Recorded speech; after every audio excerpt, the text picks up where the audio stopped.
Halo semuanya, bertemu dengan saya di sini Putri Gartia Putra, kelas AAC, dan hari ini saya akan menjelaskan tentang matkul favorit saya di pelajaran bahasa Indonesia. Nah, sebelum itu eh, materi yang saya maksud itu adalah materi tugas pertemuan 9 yang membahas tentang jurnal ilmiah ya.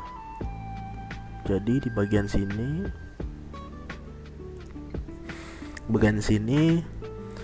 uh, ada peran fotografi jurnalistik pada era digital. Nah, di sini saya mengangkat unsur era digital pada topik jurnal ilmiah ini, dan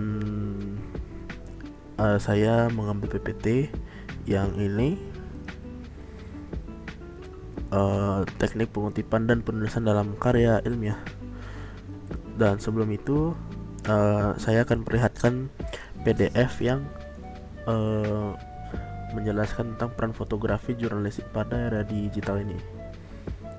Nah, ini adalah yang saya temukan di Google Scholar di tahun 2020 sampai 2021, dan judulnya peran fotografi jurnalistik pada era digital. Dan di sini ada abstraknya, ada pendahuluan dan metode penelitian dan lain-lain. Dan ini adalah jurnal risetnya yang berjudul The Daily Graphics, yang sumbernya dari sini. Dan ada penjelasan tentang The Daily Graphics. Nah, ini foto karya Ronaldo Schmidt, dan ini adalah daftar pustakanya. Dan alasan saya memilih topik tentang jurnal ilmiah pada tugas pertemuan 9 ini karena menurut saya ini adalah topik yang menarik, materi yang menarik, karena jurnal itu kan banyak referensinya dan bisa diarahkan kemana saja. Jurnal itu bisa dari tahun lama, tahun baru, dan pertengahan, dan segala macam lah. Dan salah satunya yang berdampak pada zaman sekarang yaitu era digital yang saya temukan di Google Scholar ya. Baik, kita coba langsung ke PPT-nya. Nah, sebelum itu saya minta izin kepada dosen Nikade Nita Noviani Pande MPD untuk meminjamkan PPT ini. Nah, judulnya adalah teknik pengutipan dan penulisan dalam karya ilmiah. Nah, ini dari pengertiannya itu, yang pertama, pengulangan satu ekspresi sebagai bagian dari yang lain, terutama ketika ekspresi yang dikutip itu terkenal atau secara tersurat dihubungkan dengan kutipan ke sumber yang asli dan ditandai oleh atau diselingi dengan tanda kutip. Terus yang kedua ada gagasan, ide, pendapat yang diambil dari berbagai sumber, dan gagasan itu bisa diambil dari kamus, ensiklopedi, artikel, laporan, buku, majalah internet, dan lain-lain sumber sebagainya. Terus ini slide kelima, mengapa kita harus mengutip? Jawabannya ada dua, yaitu salah satu yang membedakan tulisan karya ilmiah dan non ilmiah adalah adanya kutipan dan sumber kutipan yang harus ditulis. Terus yang kedua, dalam karya ilmiah kita perlu gagasan atau informasi dan data untuk mendukung atau memperkuat argumen kita ya. Nah, ini ada tujuan mengutip. Yang pertama adalah menunjang fakta, terus kedua memberikan penjelasan tambahan, terus yang ketiga supaya terhindar dari tuduhan penjiplakan, terus yang keempat untuk menghargai penulis lainnya, terus yang terakhir ada membantu pembaca yang ingin mengetahui lebih dalam tentang sumber kutipan. Nah, ini ada dua jenis kutipan. Yang pertama ada kutipan langsung dan kutipan tidak langsung. Nah, kutipan langsung adalah kutipan yang kurang dari 40 kata atau kurang dari 4 baris. Dan ketentuan penulisan sebagai berikut, ditulis dalam teks dengan mengikuti jarak spasi teks yang diikuti. Terus yang kedua, diapit dengan tanda petik. Terus yang ketiga, sumber kutipan dapat diletakkan di awal atau di belakang teks.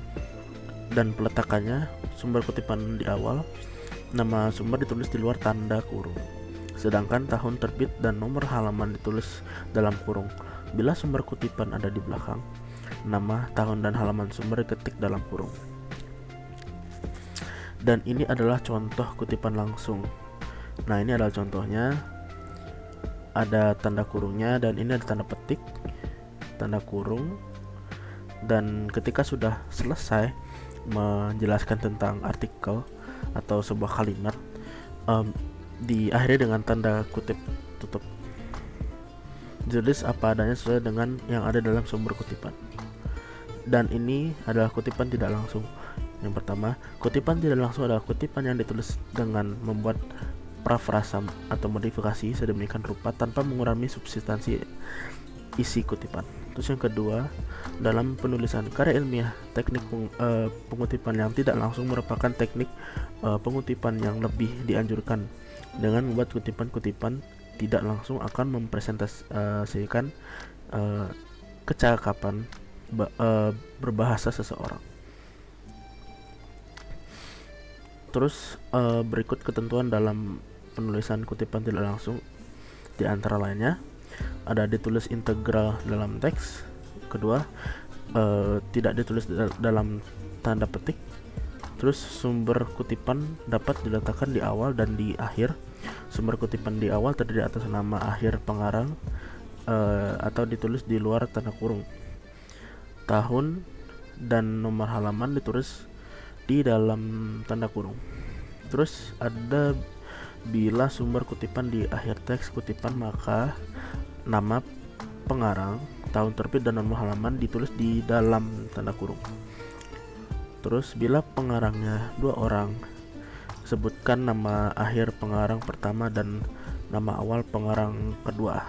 Jadi kita menyebutkan 2 pengarang, pengarang pertama dan pengarang kedua, jadi agar jelas terlihatnya. Bila pengarangnya lebih dari 2 orang, cukup menulis nama akhir pengarang pertama lalu diikuti tanda koma. Nah, ini contohnya. Jadi di sini ada penjelasannya, koma, dan ini nama di dalam tanda kurung. Oke, kita langsung ke bagian abstrak ini ya. Dan bagian abstrak ini tentunya menjelaskan tentang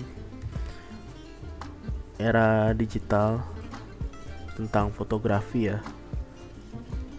Nah, untuk lebih lanjutnya saya akan menaruh PDF ini pada deskripsi di bawah, atau jikalau Miss Novi ingin melihat di tugas pertemuan 9 juga bisa. Baik, mungkin segitu saja untuk mereview tugas favorit ya yang saya pilih ya, ini yang tugas pertemuan 9. Dan terima kasih telah menonton. Mohon maaf jika ada kesalahan kata maupun disengaja ya dan tidak disengaja. Oke, saya Putra Gartia Putra pamit undur diri.